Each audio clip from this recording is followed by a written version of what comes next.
নমস্কার বন্ধুরা, খুব সহজে বাড়িতে কিভাবে সরু চাকলি করে খাবেন সেটাই দেখাবো।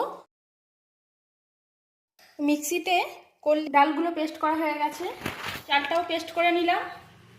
এখন বন্ধুরা আমরা গুলে নেব। গোলাটা দেখুন ঠিক এইভাবে হবে।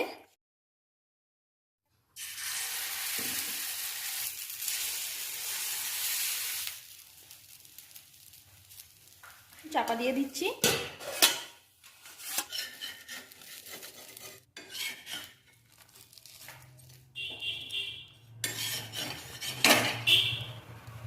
দেখুন বন্ধুরা কত সহজেই উঠে গেল।